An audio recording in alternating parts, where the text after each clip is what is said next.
नमस्कार, देवभूमि समाचार में आपका स्वागत है। आपके साथ मैं रीना झा बालियान। खबरों में बढ़ेंगे आगे, लेकिन उससे पहले एक नजर डालते हैं इस वक्त की हेडलाइंस पर। बंगाल, असम और पुदुचेरी में बीजेपी की जीत पर देहरादून में भी भाजपाइयों ने मनाया जश्न। सीएम धामी बोले, जनता ने चुनी विकास की रफ्तार।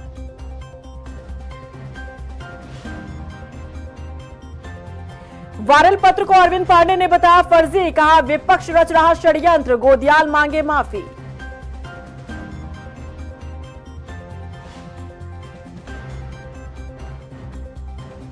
गणेश गोदियाल ने दी अरविंद पांडे को चुनौती, बोले पत्र फर्जी है तो करे एफआईआर, जांच के लिए हम हैं तैयार।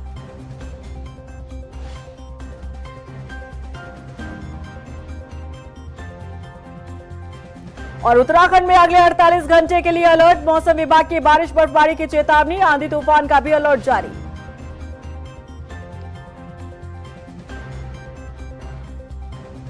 और चलिए अब बुलेटिन की शुरुआत कर लेते हैं। पश्चिम बंगाल, असम और पुदुचेरी विधानसभा चुनावों में हुई बीजेपी की जीत पर देहरादून में भी जश्न मनाया गया। इस मौके पर सीएम धामी ने कहा कि विकास और विश्वास की बदौलत बीजेपी ने इतिहास रच दिया है। असम में लगातार तीसरी बार कमल खिला है। वहीं पश्चिम बंगाल चुनाव में बीजेपी की जीत पर सीएम धामी ने कहा कि बंगाल के लोगों ने तुष्टीकरण और अव्यवस्था को त्याग कर विकास और सुशासन को चुना है। वहीं इस मौके पर बीजेपी प्रदेश अध्यक्ष महेंद्र भट्ट ने कहा कि अब गंगोत्री से लेकर गंगा सागर तक कमल खिल गया है, सफाया कर दिया है। आज के बहुत ही ऐतिहासिक दिन, जिस दिन हमने आसाम में तीसरी बार लगातार भारतीय जनता पार्टी की सरकार बनी है। बंगाल में देश की आजादी के बाद ऐसा क्षण आया है कि पूरा भगवा हो गया, यानी कि हमारे राज्य देवभूमि उत्तराखंड की गंगोत्री से लेकर गंगा सागर तक पूरा भगवा ही भगवा हो गया है। पांडिचेरी में भी एनडीए की सरकार बन रही है। तमिलनाडु में भी भाजपा ने एनडीए ने बहुत अच्छा प्रदर्शन किया है। आज इस प्रकार के बांग्लादेश से आए घुसपैठियों को निकालने का बेड़ा प्रारंभ होगी। हम सब लोग गदगद हैं, उत्साहित हैं। आज 5 राज्यों के चुनाव में 3 राज्यों में हमारी सरकारें बनी हैं। असम के अंदर अच्छे बहुमत से जीते हैं, पश्चिम बंगाल है ही, और पुडुचेरी के अंदर भी एनडीए की सरकार बनी है। आज एक बड़ा चमत्कार हुआ है। आज बड़ा चमत्कार ये हुआ, केरल में ऐसा राज्य था जहां सीपीएम वामपंथियों की सरकार थी। आज पूरे देश से वामपंथ समाप्त हो चुका है और केरल से भी सीपीएम समाप्त हो चुकी है। वहीं दिनेशपुर में भी बीजेपी कार्यकर्ताओं ने पश्चिम बंगाल, असम और पुदुचेरी में हुई बीजेपी की जीत पर जश्न मनाया। कार्यकर्ताओं ने एक दूसरे को मिठाई खिलाकर बधाई दी, साथ ही जीत की खुशी में जमकर आतिशबाजी भी की गई। सर्वप्रथम तो मैं जो खेला हुए वो खेला हो गया। नरेंद्र मोदी जी का खेला पूरे देश में चल रहा है और इस बार पश्चिम बंगाल में भी नरेंद्र मोदी जी का खेला हो गया। जो उन्होंने मूढ़ी खाई थी और झाल ममता बनर्जी को लगी, उसकी पार्टी को लग गई झाल। नरेंद्र मोदी जी ने मूढ़ी के साथ कर दिया कमाल। नरेंद्र मोदी जी को बधाई हो कि जिन्होंने आदरणीय राष्ट्रीय अध्यक्ष नितिन नवीन जी के नेतृत्व में, जो मोदी जी के नेतृत्व में हमारा पश्चिम बंगाल के अंदर चुनाव हुआ है, उसके अंदर भारतीय जनता पार्टी पूर्ण बहुमत के साथ सरकार बना रही है। बीजेपी विधायक अरविंद पांडे इन दिनों उत्तराखंड की सियासत का केंद्र बने हुए हैं। जिस वायरल पत्र को लेकर कांग्रेस प्रदेश अध्यक्ष सरकार को घेरते दिख रहे थे, अब इस पत्र पर चुप्पी तोड़ते हुए अरविंद पांडे ने गेंद गणेश गोदियाल के पाले में डाल दी है। हालांकि गणेश गोदियाल ने अरविंद पांडे के जवाब पर भी सवाल खड़े कर दिए हैं। ऐसे में समझना कठिन है कि कौन सच बोल रहा है और कौन झूठ बोल रहा है। देखिए रिपोर्ट। वायरल पत्र पर पांडे जी ने तोड़ी चुप्पी, गोदियाल के पाले में फेंकी गेंद। क्या है वायरल पत्र की सच्चाई? वायरल लेटर पर कौन सच्चा कौन झूठा? बीते कुछ दिनों से बीजेपी विधायक अरविंद पांडे की गतिविधियों ने पार्टी की मुश्किलें बढ़ा दी थी। इस बीच वायरल पत्र को लेकर कांग्रेस प्रदेश अध्यक्ष ने अरविंद पांडे के खिलाफ माहौल बनाकर बीजेपी को और असहज कर दिया। लेकिन अब अरविंद पांडे ने वायरल पत्र पर चुप्पी तोड़ी है। पत्र को फर्जी बताते हुए बीजेपी विधायक अरविंद पांडे ने गेंद गणेश गोदियाल के पाले में डाल दी है। वहीं बीजेपी प्रदेश महामंत्री का कहना है कि विपक्ष ने बीजेपी विधायक अरविंद पांडे और बीजेपी की छवि को धूमिल करने की कोशिश की है। इसी क्रम में अभी कुछ दिन पहले कांग्रेस के प्रदेश अध्यक्ष श्री गणेश गोदियाल जी के माध्यम से कोई पत्र जारी किया गया और इसमें हमारे नाम का, अरविंद पांडे नाम का हवाला दिया गया। मैं आप लोगों के माध्यम से मैं इतना ही कहना चाहूँगा कि वह पत्र बिल्कुल काल्पनिक है। उस पत्र से हमारा कोई वास्ता नहीं है, कोई मतलब नहीं। कांग्रेस के द्वारा हमारे विधायक जी की, जो हमारे सम्मानित भारतीय जनता पार्टी के विधायक हैं, उनकी छवि को धूमिल करने की और भारतीय जनता पार्टी की छवि धूमिल करने का काम कांग्रेस पार्टी के द्वारा किया गया है और इसके लिए गणेश गोदियाल जी को माफी मांगनी चाहिए, इस तरीके की गलत अफवाहों को फैलाने के लिए। अरविंद पांडे ने प्रेस कॉन्फ्रेंस करके वायरल पत्र पर जवाब दिया, जिस पर कांग्रेस प्रदेश अध्यक्ष गणेश गोदियाल ने सवाल दाग दिए। गणेश गोदियाल ने खुले तौर पर कहा कि यदि पत्र फर्जी है तो मुझ पर एफआईआर दर्ज करवाई जाए। ऐसा है, अरविंद पांडे जी हो या प्रदेश की सरकार हो, गणेश गोदियाल पर एफआईआर दर्ज करें कि मुझे ये पत्र कहाँ से मिला, क्या मिला, करें मुझ पर एफआईआर दर्ज। जांच होगी, मेल खंगाले जाएंगे, किसके मेल से गया, किस किस एमपी को गया, किस किस ऑफिस में गया, क्या राष्ट्रपति के ऑफिस में गया कि नहीं, क्या प्रधानमंत्री जी के कार्यालय में गया कि नहीं, ये सब चीज़ें पता चलेंगी। करें, मेरे पे केस दर्ज करें। मैं विश्वास के साथ इस बात को कह रहा हूँ कि ये पत्र गया है, ये पत्र है। बात इस बात की नहीं है, बात तो इस पर है कि इस पत्र की और इस पत्र के तथ्यों की सच्चाई के लिए क्या प्रदेश की सरकार कोई जांच करेगी, बस बात इस पर है। बता दें कि उत्तराखंड की राजनीति में वायरल पत्र को लेकर हलचल तेज नजर आ रही थी। ये पत्र बीजेपी और गदरपुर से बीजेपी विधायक अरविंद पांडे के लिए परेशानी का सबब बनता जा रहा था। सोशल मीडिया पर तेजी से वायरल हो रहे इस पत्र ने न सिर्फ सियासी माहौल गरमाया, बल्कि पार्टी नेतृत्व को भी सक्रिय होने पर मजबूर कर दिया।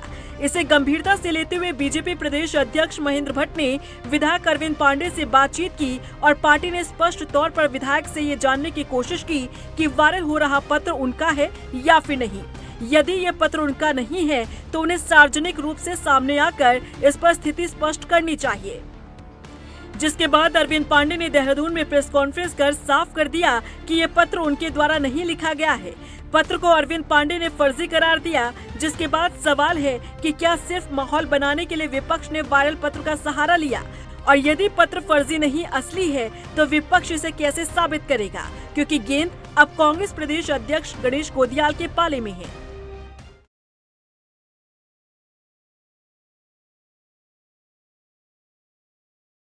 उत्तराखंड कांग्रेस के पूर्व सैनिक विभाग ने अग्निवीर योजना के खिलाफ राज्यव्यापी आंदोलन का चौथे चरण भी शुरू कर दिया है। देहरादून स्थित कांग्रेस मुख्यालय में कांग्रेस प्रदेश अध्यक्ष गणेश गोदियाल ने आंदोलन यात्रा रथ को हरी झंडी दिखाकर रवाना किया। गणेश गोदियाल ने बताया कि चौथे चरण में यात्रा कुमाऊं मंडल के लिए रवाना की गई है और 8 सदस्यीय यात्रा टीम आमजन से संवाद स्थापित कर 9 मई को देहरादून पहुंचेगी। मैं शुभकामनाएं देता हूं कि हमारे सैनिक प्रकोष्ठ की जो प्रदेश के सुदूर पर्वतीय अंचलों में जागरूकता यात्रा पर निकल रहे हैं, उन्हें इस यात्रा की सफलता की शुभकामनाएं देता हूं। और एक बहुत ही उन्होंने एक भागीरथ प्रयास इस प्रदेश में हमारे पूर्व सैनिकों को जागरूक करने के लिए उठाया है और इस प्रयास में वो सफल हों, मैं ऐसी शुभकामनाएं। कांग्रेस विधायक काजी निजामुद्दीन ने यूरिया की कमी को लेकर केंद्र सरकार पर निशाना साधा। उनका कहना है कि यूरिया की कमी के चलते किसान को परेशानियों का सामना करना पड़ रहा है, लेकिन इसके बावजूद केंद्र सरकार गंभीर नहीं है। उन्होंने आरोप लगाते हुए कहा कि केंद्र सरकार पर विदेशी ताकत हावी है और इस वजह से देश की विदेश नीति फ्लॉप हो गई है। इस वक्त हमारे प्रदेश में मंगलौर में जिला हरिद्वार बहुत बुरा हाल है यूरिया और डीएपी की सप्लाई को लेकर।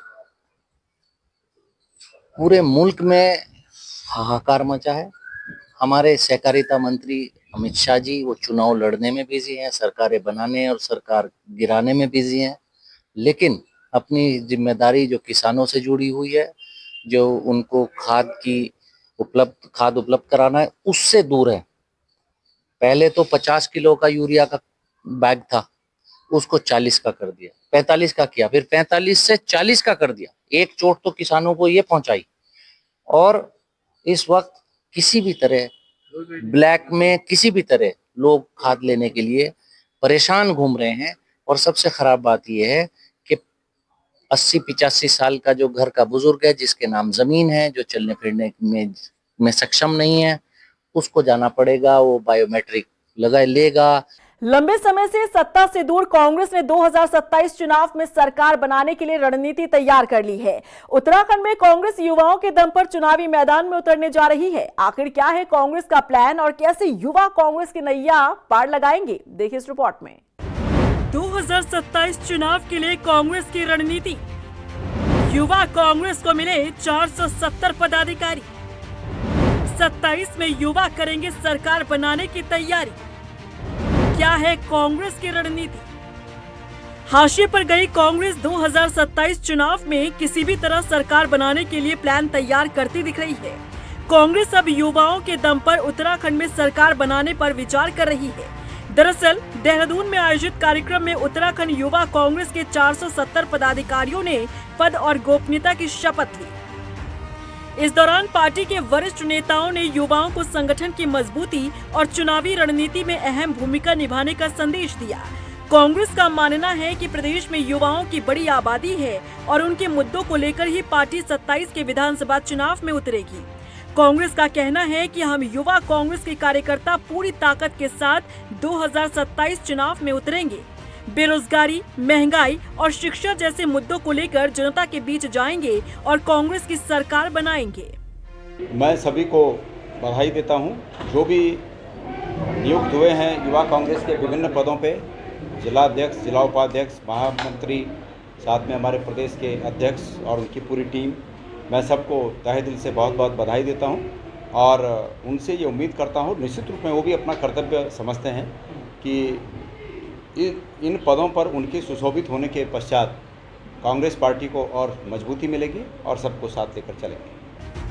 पार्टी नेतृत्व का साफ कहना है कि संगठन को बूथ स्तर पर मजबूत किया जाएगा और युवा कार्यकर्ताओं को जिम्मेदारी देकर हर क्षेत्र में सक्रिय किया जाएगा। ऐसे में साफ है कि कांग्रेस 2027 के चुनाव में युवाओं को केंद्र में रखकर अपनी सियासी जमीन मजबूत करने की कोशिश में जुट गई है।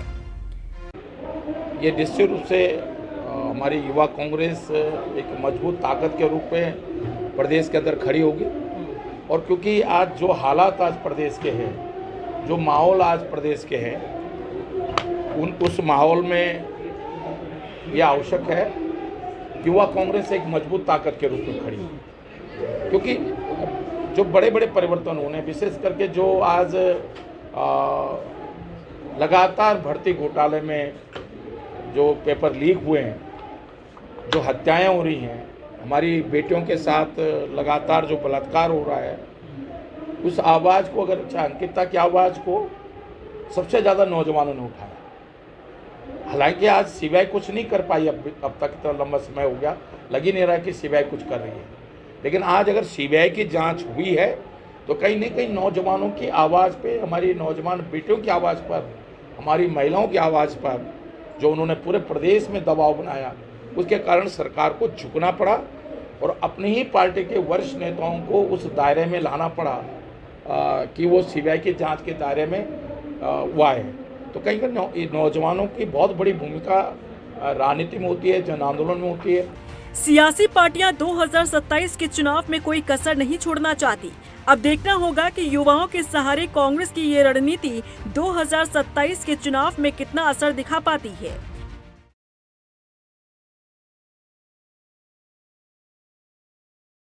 दिनेशपुर से बीजेपी नेता मुकेश सिंह राणा को बड़ी जिम्मेदारी मिली है। बता दें कि उन्हें अनुसूचित जनजाति परिषद का सलाहकार नियुक्त किया गया है, जिससे उनके समर्थकों में खुशी की लहर है। उधर मुकेश राणा ने जनता के प्रति अपनी जिम्मेदारी को बखूबी निभाने की बात कही है। उनका कहना है कि जन कल्याणकारी योजनाओं को जनता तक पहुंचाना धामी सरकार का उद्देश्य है और संगठन इसी दिशा में काम कर रहा है।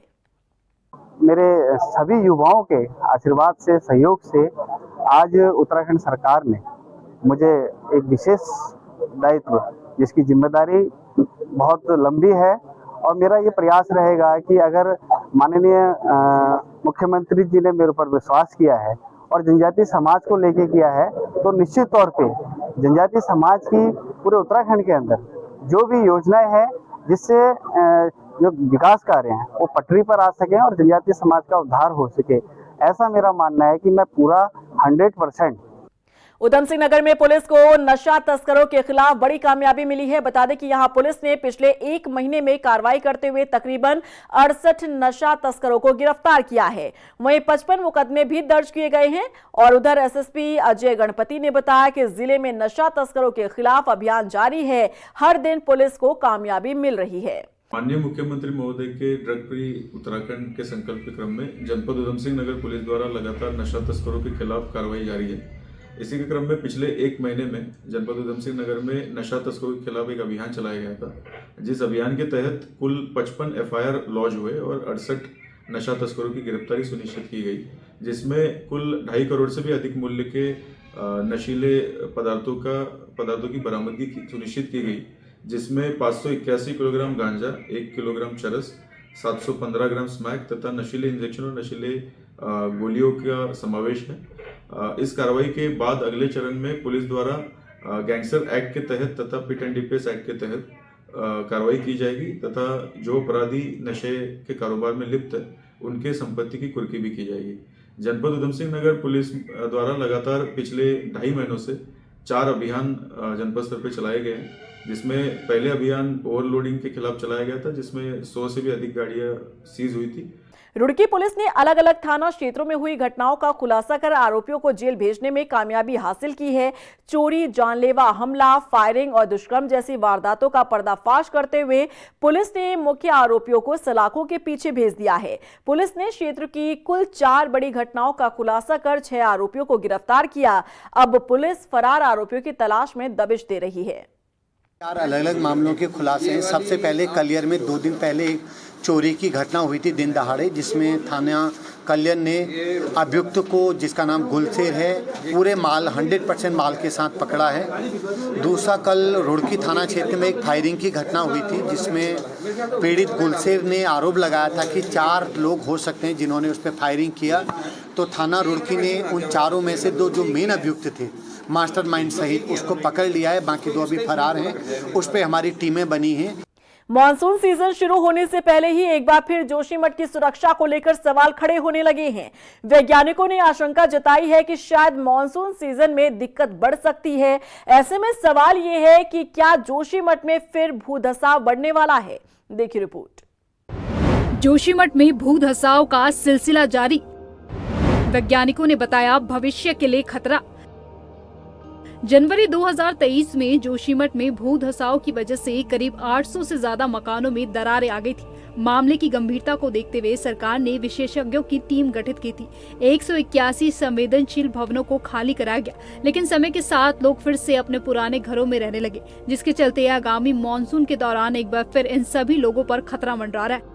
वार्डिया इंस्टीट्यूट ऑफ हिमालयन जियोलॉजी के वैज्ञानिक डॉक्टर मनीष मेहता भी जोशीमठ पर अध्ययन कर रहे हैं। अध्ययन के शुरुआती चरण में ये पता चला है कि जोशीमठ क्षेत्र भूस्खलन के मलबे पर नहीं बल्कि ग्लेशियर के छोड़े हुए मलबे के ढेर पर बसा है। यानी ग्लेशियर के पीछे खिसकने के बाद जो मलबा आगे छूट गया वो करीब 7000 साल पुराना है, जिस पर जोशीमठ शहर बसा हुआ है। वार्डिया इंस्टीट्यूट ऑफ हिमालयन जियोलॉजी के निदेशक डॉक्टर विनीत गहलोत ने कहा कि जोशीमठ में जो स्लोप खिसकने की प्रक्रिया चल रही है उसे रोक तो नहीं सकते, लेकिन वहाँ की लगातार मॉनिटरिंग होती रहनी चाहिए। जो भी प्रक्रिया है उसको रोक तो सकते नहीं है। ये एक बहुत बड़ा एक हमारे पास एक क्या कहना चाहिए हमारा हैंडीकैप है उसमें कि हम लोग उसको रोक तो सकते नहीं है।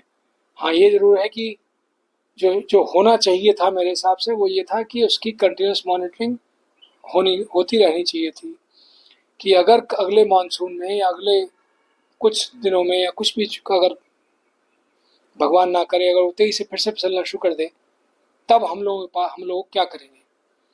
क्या हम लोग फिर से दरार पड़ने का वेट करेंगे, या जैसे ही वो खिसकना शुरू करे अगर हमारे पास कोई मॉनिटरिंग प्रक्रिया हो तो हम लोगों को सचेत कर दें कि नहीं, अब टाइम आ गया, अब आप फिर से विस्थापित हो जाइए, टेम्पररी शेड में चले जाइए, कुछ भी कीजिए। जिन मकानों में दरारें पड़ गई हैं, उनको सिर्फ चिन्हित करने और संवेदनशील घोषित करने से काम नहीं चलेगा। अभी लोगों में ये भ्रांतियां हैं कि जोशीमठ खिसक नहीं रहा, जबकि अभी भी जोशीमठ खिसक रहा है। हालांकि ये जरूर है कि खिसकने की गति बहुत धीमी है। खाली चिन्हित करने से कि जो जिनमें दरारें पड़ गई थी उनको करने से काम नहीं चलेगा, कि उनको वल्नरेबल घोषित कर दिया हमने।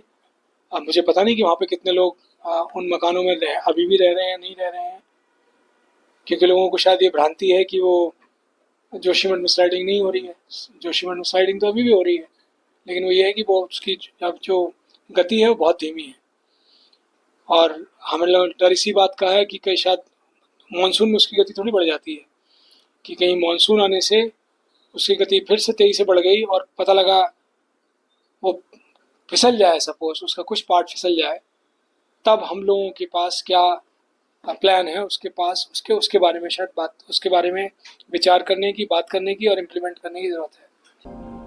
इस पूरे मामले पर आपदा प्रबंधन विभाग के सचिव विनोद कुमार सुमन ने कहा कि जोशीमठ में भू धसाव से जो नुकसान हुआ था उसके ट्रीटमेंट का काम शुरू हो गया। ऐसे में जोशीमठ के जिस क्षेत्र में जमीन धस रही थी वहां पर टो प्रोटेक्शन करने वाला काम चल रहा है, जिसके लिए 100 करोड़ रुपए की धनराशि स्वीकृत की गई है। जोशीमठ में जो क्षति हुई थी, जो नुकसान हुआ था, उसका ट्रीटमेंट का काम शुरू हो गया है। तो जहाँ से नीचे की तरफ नदी के किनारे जहाँ पे ज़मीन धंस रही थी वहाँ पे टो प्रोटेक्ट करने वाला काम चल रहा है। उसके लिए 100 करोड़ रुपया स्वीकृत कर दिए गए हैं। पहली किस्त की धनराशि दी गई थी, पहली किस्त की धनराशि यूटिलाइज कर लिया विभाग ने, दूसरी किस्त की धनराशि निर्गत कर दी गई है। उसी प्रकार से PWD के द्वारा किया जा रहा है स्लोप स्टेबलाइजेशन का काम। भू धसाव की रफ्तार तेज होने के अटकलों पर आपदा प्रबंधन सचिव विनोद कुमार सुमन ने कहा कि फिलहाल इसकी संभावना बहुत कम है, क्योंकि आपदा जैसी स्थिति न बने इसके लिए काम किया जा रहा है। फिलहाल इसकी संभावना बहुत कम है, क्योंकि हम लोग पहले चरण में वही काम कर रहे हैं कि बरसात के पहले काम हो जाए, बरसात के समय किसी प्रकार कोई आपदा की स्थिति न बने, उसको देखते हुए काम कर रहे हैं। आगामी मानसून सीजन के दौरान या फिर अगले कुछ समय में ही तेजी से स्लोप खिसकने लग जाए तो जोशीमठ के लोग क्या करेंगे, ये सबसे बड़ा सवाल है, जिसे वार्डियन इंस्टीट्यूट ऑफ हिमालयन जियोलॉजी के वैज्ञानिक भी उठा रहे हैं। उत्तराखंड में मौसम बदलने के बाद केदारनाथ धाम में बर्फबारी देखने को मिली। बर्फबारी के बीच भी भक्त बड़ी संख्या में केदारनाथ धाम पहुंच रहे हैं। उधर यात्रा को सुगम और सुव्यवस्थित चलाने के लिए पुलिस बल तैनात है। हालांकि बिगड़े मौसम के चलते श्रद्धालुओं से अपील की जा रही है कि वो अपने साथ पर्याप्त मात्रा में गर्म कपड़े, बरसाती जैकेट, जरूरी दवाइयों को लेकर चलें। और इसी के साथ फिलहाल इस बुलेटिन में बस इतना ही, लेकिन चलते चलते एक नजर डालते इस वक्त की हेडलाइंस पर। बंगाल, असम और पुदुचेरी में बीजेपी की जीत पर देहरादून में भी भाजपाइयों ने मनाया जश्न। सीएम धामी बोले, जनता ने चुनी विकास की रफ्तार।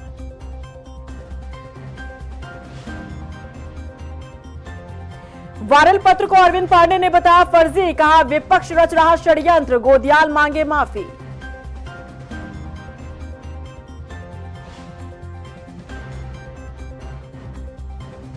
गणेश गोदियाल ने दी अरविंद पांडे को चुनौती, बोले पत्र फर्जी है तो करे एफआईआर, जांच के लिए हम हैं तैयार।